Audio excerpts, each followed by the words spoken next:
Hello दोस्तों, स्वागत है एक बार फिर आप सभी का आपके अपने यूट्यूब चैनल PS क्लासेस पर। तो दोस्तों, आज के इस वीडियो लेक्चर में हम डिस्कस करेंगे परमाणु की संरचना के बारे में। तो आइए बिना किसी देरी के शुरुआत करते हैं वीडियो लेक्चर की और समझते हैं स्टैंड परमाणु की संरचना के बारे में। स्टैंड आपको बताता चलूँ, परमाणु की संरचना के बारे में कई सारे वैज्ञानिकों के अलग अलग मत हैं, लेकिन सबसे पहले जो विश्लेषण किया था परमाणु की संरचना के बारे में बच्चों, वो क्या था, जॉन डाल्टन ने, और ये किया था बच्चों 1803 में। ठीक है, यानी मैंने आपको बताया कि परमाणु की संरचना के बारे में अनेक वैज्ञानिकों के अलग अलग मत हैं। ठीक है, लेकिन सबसे पहले जो स्टेटमेंट दिया था परमाणु के बारे में वो दिया था बच्चों आपका जॉन डाल्टन ने, और दिया था 1803 में। किसने दिया था बच्चों? जॉन डाल्टन ने दिया था। ठीक है, और ये दिया था बच्चों आपका 1803 में, यानी 1803 में दिया था। ठीक है, इसके आधार पर जॉन डाल्टन ने ये बताया था स्टैंड 1803 में कि प्रत्येक पदार्थ अनेक सूक्ष्म कणों से मिलकर के बना होता है। उन्होंने बताया कि प्रत्येक पदार्थ अनेकों सूक्ष्म कणों से मिलकर बना होता है, जिन्हें परमाणु कहते हैं। ठीक है, और प्रत्येक परमाणु क्या होता है, अविनाशी होता, मतलब उसको नष्ट नहीं किया जा सकता, और अविभाज्य होता अर्थात उसको बांटा भी नहीं जा सकता। ठीक है, यानी उन्होंने अपनी थ्योरी में क्या कहा कि प्रत्येक पदार्थ अनेकों सूक्ष्म कणों से मिलकर बना होता है, जिन्हें परमाणु कहते हैं। ठीक है, परमाणु अविनाशी होता है। अविनाशी का मतलब इसको नष्ट नहीं किया जाता, इसका विनाश नहीं किया जा सकता। दूसरी बात इन्होंने बताई कि ये अविभाज्य होता है, अर्थात इसको बांटा नहीं जा सकता है। यानी कहने का मतलब ये है, किसी भौतिक या रासायनिक विधि द्वारा किसी एटम का विभाजन संभव नहीं है। ये स्टेटमेंट दिया था जॉन डाल्टन ने। बस में आप लोगों को ठीक है। फिर इसके बाद थ्योरी आई थी थॉमसन की, ये आई थी बच्चों 1903 में आई थी। ठीक है, फिर इसके बाद 1911 में फिर से थ्योरी आई थी एटम के बारे में, वो थी बच्चों रदरफोर्ड की थ्योरी, रदरफोर्ड की। ठीक है, फिर इसके बाद 1913 में फिर थ्योरी आई थी नील बोहर की। ये तो यार कहने का मतलब मेरा ये है कि अनेकों वैज्ञानिकों के अलग अलग मत हैं, लेकिन सबसे पहले जो स्टेटमेंट दिया था एटम के बारे में, एटम की संरचना के बारे में, वो दिया था सबसे पहले जॉन डाल्टन ने दिया था, 1803 में दिया था। इसके बेस पर उन्होंने बताया कि प्रत्येक पदार्थ असंख्य सूक्ष्म कणों से मिलकर बना होता है, जिन्हें हम एटम कहते हैं, यानी परमाणु कहते हैं। परमाणु अविभाज्य होता है, मतलब उसको बांटा नहीं जा सकता। दूसरा क्या, ये अविनाशी होता है, इसका विनाश नहीं किया जा सकता, इसको नष्ट नहीं किया जाता। किसी भी भौतिक विधि या रासायनिक विधि द्वारा परमाणु का विभाजन नहीं किया जा सकता, इसको नहीं बांटा जा सकता। ठीक है, अब क्या इसकी डेफिनेशन है, क्या इसकी संरचना है, आप स्क्रीन पर देख रहे हैं। आज मैं इसको समझाने वाला हूँ, तो चलिए शुरुआत करते हैं। तो देखिए स्टैंड, सबसे पहले इसकी डेफिनेशन को पढ़ते हैं, फिर इसके स्ट्रक्चर को समझेंगे। ठीक है, डेफिनेशन क्या है बच्चों, परमाणु यानी एटम किसी तत्व की सबसे छोटी इकाई, किसी तत्व की सबसे छोटी इकाई, ठीक है, इकाई जो स्वतंत्र अवस्था में नहीं रह सकती, ठीक है, किंतु रासायनिक अभिक्रिया में भाग ले सकती है, उसे परमाणु कहते हैं। यानी किसी तत्व की सबसे छोटी इकाई, सबसे छोटी इकाई जो स्वतंत्र अवस्था तक मुक्त अवस्था में नहीं रह सकती, परंतु किसी केमिकल रिएक्शन में रासायनिक अभिक्रिया में भाग ले सकती है। ठीक है, क्या कहलाता है, वो परमाणु कहलाता है। तो परमाणु के लिए इंपॉर्टेंट बात क्या हुई कि ये किसी भी तत्व की सबसे छोटी इकाई होती है, एक बात। दूसरी बात ये स्वतंत्र यानी मुक्त अवस्था में यानी फ्री अवस्था में नहीं रह सकती है, परंतु रासायनिक अभिक्रिया में भाग ले सकती है। बस में आप लोगों को ठीक है। अब जैसे कि देखिए, ये तो डेफिनेशन है, आप स्ट्रक्चर को समझते हैं। देखिए,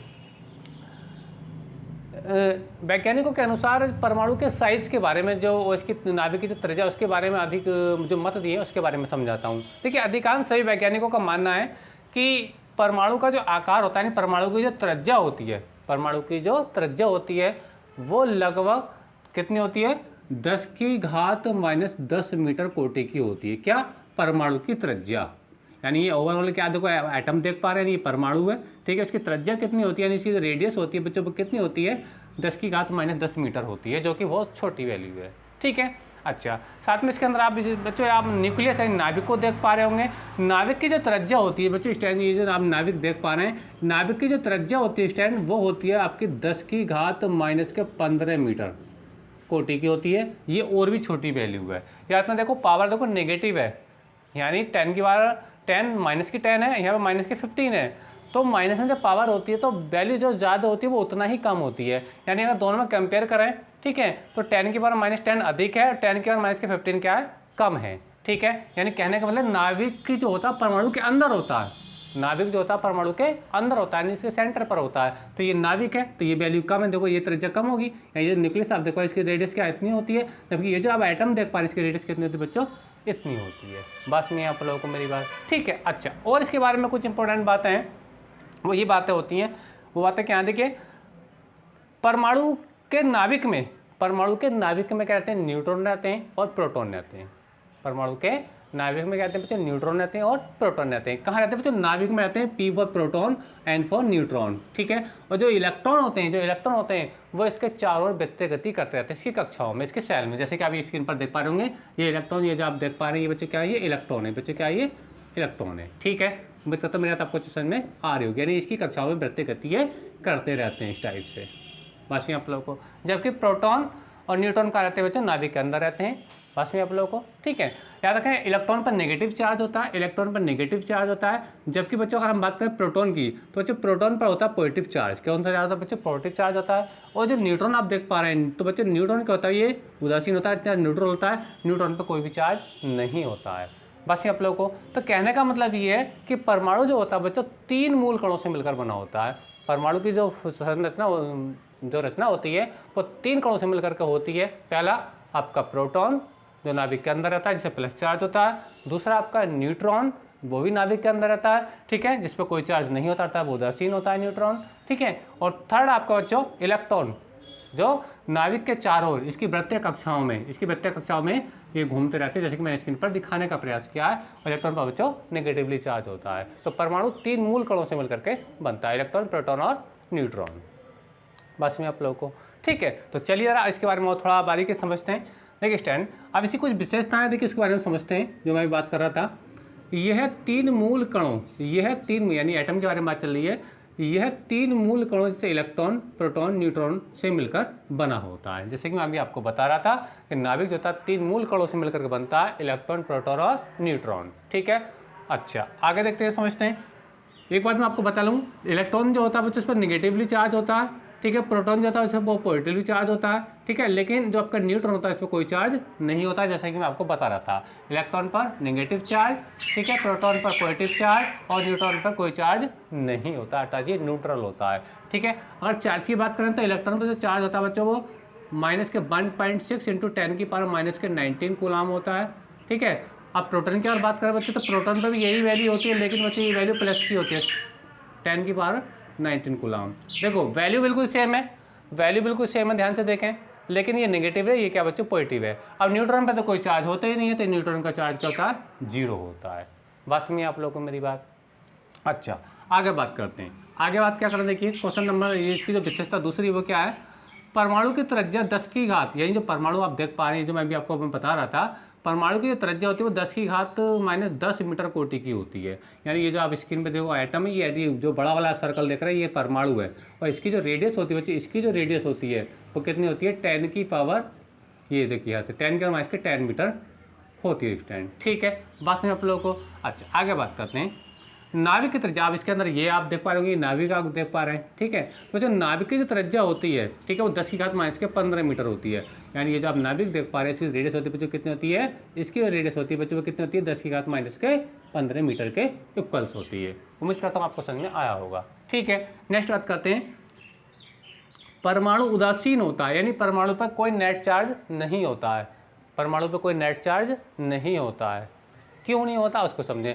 देखिए स्टैंड, किसी परमाणु के अंदर जितने प्रोटॉन्स होते हैं ठीक उतने ही क्या होते हैं, इलेक्ट्रॉन्स होते हैं। अब इलेक्ट्रॉन और प्रोटॉन का आप चार्ज देख पा रहे होंगे, इलेक्ट्रॉन पर और प्रोटॉन पर चार्ज एक दूसरे के बिल्कुल बराबर है, लेकिन इलेक्ट्रॉन पर नेगेटिव होता है, प्रोटॉन पर ये पॉजिटिव होता है। इसलिए प्रोटॉन का जो चार्ज होता है इलेक्ट्रॉन के चार्ज को नलीफाई कर देता था, उदासीन कर देता है। इसलिए परमाणु पर बच्चों कोई चार्ज नहीं होता, परमाणु क्या होता है, उदासीन होता है।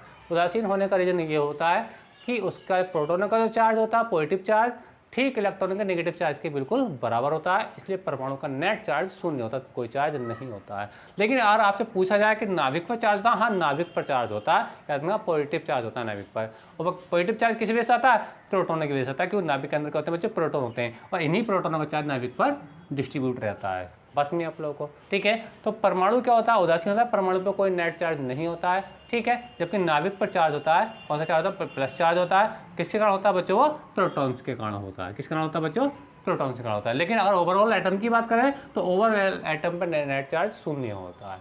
रीजन है कि जितना प्लस चार्ज होता है नाभिक पर, ठीक उतना ही नेगेटिव चार्ज उसकी कक्षाओं में घूमते हुए इलेक्ट्रॉनों पर होता है। तो इसलिए इलेक्ट्रॉनों का टोटल चार्ज और नाभिक का जब आपका टोटल चार्ज है, ठीक है, अमाउंट तो बराबर होते हैं, लेकिन नेचर इनका अलग अलग होता है, इसलिए एक दूसरे को कैंसिल आउट कर देते हैं। इसलिए नाभिक पर बच्चों कोई मतलब एटम पर कोई चार्ज नहीं होता है। ठीक है, आगे बात करते हैं।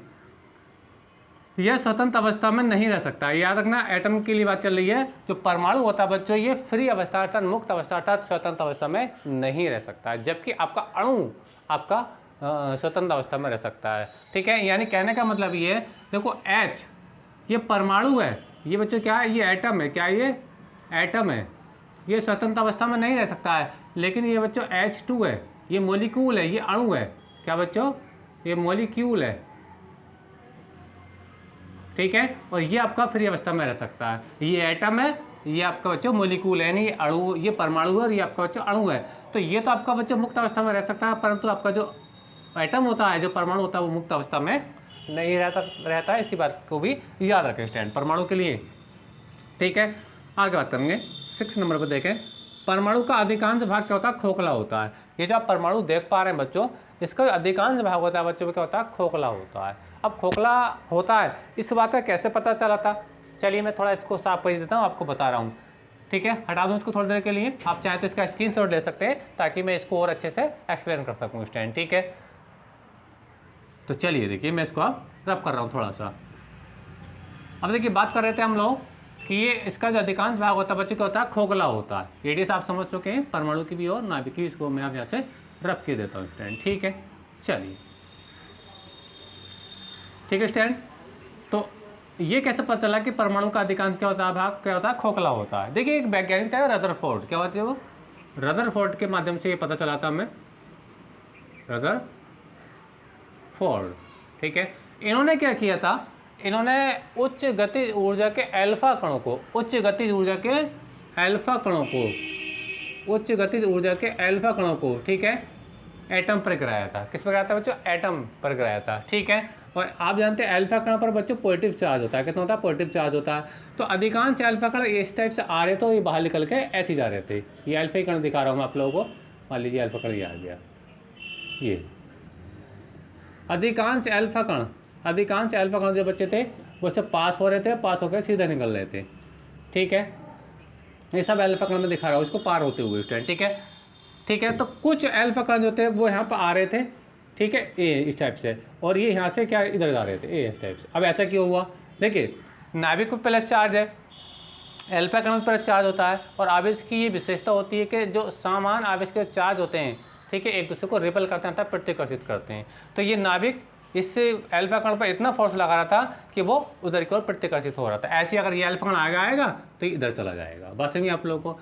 ठीक है, तो अधिकांश जो अल्फा कण थे वो बिल्कुल सीधे जा रहे थे। सीधे जा रहे का मतलब उस पर कोई प्रतिकर्षण बल नहीं लग रहा था। इससे पता चला कि जो नाभिक का जो परमाणु का जो अधिकांश भाग होता है वो क्या होता है, खोखला होता है। क्या होता है, खोखला होता है। समझ में आप लोगों को मेरी बात। तो किससे पता चली थी, ये रदरफोर्ड के अल्फा कण परिकलन प्रयोग से इस बात का पता लगाया गया था। ठीक है, 1911 में। आगे बात करते हैं, इसका समस्त द्रव्यमान, एटम का जो समस्त द्रव्यमान है, ठीक है, एटम इसका समस्त द्रव्यमान, परमाणु का समस्त द्रव्यमान नाभिक में केंद्रित रहता है। यानी इसका जो ज़्यादातर अमाउंट रहता है इसके मास का जो द्रव्यमान का, वो कहाँ रहता है, केंद्र कहाँ रहता है, वो इसके सेंटर पर रहता है, नाभिक में रहता है। क्योंकि ये तो सब खोखला भाग है ना, इसमें तो वजन नहीं होगा। बात में आप लोगों को, प्रोटॉन कहाँ रहते हैं, इलेक्ट्रॉन कहाँ रहते हैं, नाभिक के अंदर रहते हैं। तो जो इस परमाणु का जो ओवरऑल जो द्रव्यमान होता है वो कहाँ रहता है, केंद्र इसके नाभिक पर केंद्रित रहता है परमाणु का सारा द्रव्यमान। बात समझिए आप लोगों को। ठीक है, आगे बात करते हैं। 8 नंबर देखते हैं क्या है, एक ही तत्व के सभी परमाणु का आकार एवं गुण समान होते हैं। यानी कहने का मतलब है, किसी तत्व की बात करें उसके अंदर 50 एटम है, तो 50 एटम का जो साइज है वो सेम होगा। ठीक है, बस में आप लोगों को, और उनका जो गुण है वो भी क्या होंगे, बिल्कुल समान होंगे। बस मेरी आप लोगों को, अगर हम दो भिन्न भिन्न परमाणु की बात करें, ठीक है, दो अलग अलग परमाणु की बात करें, ठीक है, तो अलग अलग परमाणु है। मान लो कोई ऑक्सीजन का परमाणु है, मान लो कोई आपका नियोन का परमाणु है। समझ में आ रही है आप लोगों को। तो इनके एटम का आकार तो सेम होगा, लेकिन इनके गुण क्या होंगे बच्चों, अलग अलग होंगे। समझ में आ रही है आप लोग मेरा? अगर हम किसी एक तत्व के लिए बात करते हैं तो एक तत्व के सारे परमाणुओं का आकार भी समान होता है, उनके गुण भी एक जैसे होते हैं। लेकिन अलग अलग तत्वों में तुलना करते हैं तो आकार तो सेम होता है लेकिन इनके गुण अलग अलग होते हैं, क्योंकि ऑक्सीजन के अलग गुण होंगे, आपके नियोन के अलग गुण होंगे। समझ में आई आप लोगों को मेरी बात? अच्छा, 9th में बात देखते हैं, अगला देखते हैं हम लोग क्या है, नाभिक के बाहर इलेक्ट्रॉनों की संख्या, यानी इसके अंदर नाभिक के अंदर जो बाहर इलेक्ट्रॉन घूमते हैं, ठीक है, ये जो इलेक्ट्रॉन घूम रहे हैं इसी कक्षाओं में इनकी बात कर रहा हूँ मैं, ठीक है। तो मैं कह रहा हूँ नाभिक के बाहर इलेक्ट्रॉनों की संख्या नाभिक में प्रोटॉनों की संख्या के ठीक बराबर होती है। यानी कहने का मतलब ये है किसी एटम के अंदर जितने प्रोटॉन होंगे वो ठीक उतने ही क्या होंगे बच्चों, इलेक्ट्रॉन होंगे। यही बात यहाँ बोली गई है, याद रखें। किसी भी परमाणु के अंदर नाभिक में जितने प्रोटॉन होते हैं उसके चारों ओर इलेक्ट्रॉन उतने ही क्या होते हैं बच्चों, इलेक्ट्रॉन होते हैं। क्या होते हैं? इलेक्ट्रॉन होते हैं। बात समझ आप लोगों को मेरी बात? ठीक है। पहले अब वो बात अलग है, पहली कक्षा में 2 इलेक्ट्रॉन होते हैं, दूसरी में 8 होते हैं, तीसरी में 18 होते हैं, चौथी में 32 होते हैं, ठीक है। लेकिन याद रखना जितने प्रोटॉन होते हैं उतने ही क्या होते हैं, इलेक्ट्रॉन होते हैं। उन्हीं की इसी की वजह से परमाणु क्या होता है बच्चे, उदासीन होता है। क्या होता है? उदासीन होता है। क्योंकि परमाणु पर होता है मतलब प्रोटॉन पर होता है प्लस चार्ज, इलेक्ट्रॉन पर होता है नेगेटिव चार्ज, ठीक है, और एक दूसरे के बराबर, इसलिए क्या होता है, परमाणु उदासीन होता है। तो इस बात को याद रखें, परमाणु के अंदर प्रोटॉनों की संख्या और इलेक्ट्रॉनों की संख्या बिल्कुल क्या होती है, बराबर होती है। याद रखें, इलेक्ट्रॉन नाभिक के चारों ओर वृत्तीय कक्षा में घूमते हैं, लेकिन जो प्रोटॉन होते हैं वो नाभिक के अंदर रहते हैं। इलेक्ट्रॉन घूमेंगे नाभिक के चारों ओर विभिन्न कक्षाओं में, और प्रोटॉन नाभिक के अंदर होंगे। समझ में आई आपको मेरी बात? अच्छा, आगे बात करते हैं, आगे बात करेंगे। देखिए अगला क्या है, परमाणुओं के आपस में परस्पर संयोग से अणु का निर्माण होता है। मैंने क्या कि देखिए परमाणुओं के आपस में संयोग करने से, मान लीजिए जैसे आपको बता रहा था कि जो H2 बना है, ये जो H2 बना है देखिए कैसे बना होगा, हम इसकी रिएक्शन तो नहीं देख पा रहे हैं, तो थोड़ा सा मॉडल आपको, मान लीजिए एक हाइड्रोजन का एटम बच्चों ये है और दूसरा हाइड्रोजन का एटम बच्चों ये है, तो 2 हाइड्रोजन के 2 एटम हो गए, ठीक है। यानी याद रखना ये एटम है, क्या ये एटम है, दोनों क्या ये दोनों एटम है। लेकिन जब ये रिएक्शन होगी तो क्या बनेगा, H2 बनेगा। क्या बच्चे बनेगा, H2 बनेगा। ये आपका मोलिक्यूल है बच्चों, क्या ये, यानी आपका ये अणु है, ठीक है। यानी कहने का मतलब देखो मैंने परमाणुओं के आपस में संयोग करने से, संयोग से, यानी ये आपस में संयोग करा तो क्या बना, एक H2 बना, तो ये बन गया बच्चों अणु, और ये दोनों है आपके परमाणु, ठीक है। तो ये स्वतंत्र अवस्था में नहीं रहते, ये स्वतंत्र अवस्था में रह सकता है, जैसे कि मैं थोड़ी देर पहले आपको बता रहा था। तो स्टैंड, उम्मीद करता हूँ कि ये बात आपको समझ में आई होगी। परमाणु के संबंध में ये इंपॉर्टेंट बातें थी जो मैंने आपको समझाई, इसकी डेफिनेशन मैंने आपको बताई। तो स्टैंड, अगर वीडियो आपको अच्छा लगा तो प्लीज़ वीडियो को लाइक और वीडियो को शेयर जरूर करिए अपने दोस्तों में, और चैनल पर नए हैं तो चैनल को भी सब्सक्राइब कर लीजिए। स्टैंड, तो वीडियो कैसा लगा कमेंट करके जरूर बताइए। मिलेंगे किसी नेक्स्ट टॉपिक के साथ किसी नेक्स्ट वीडियो में, तब तक के लिए धन्यवाद। Best of luck, enjoy.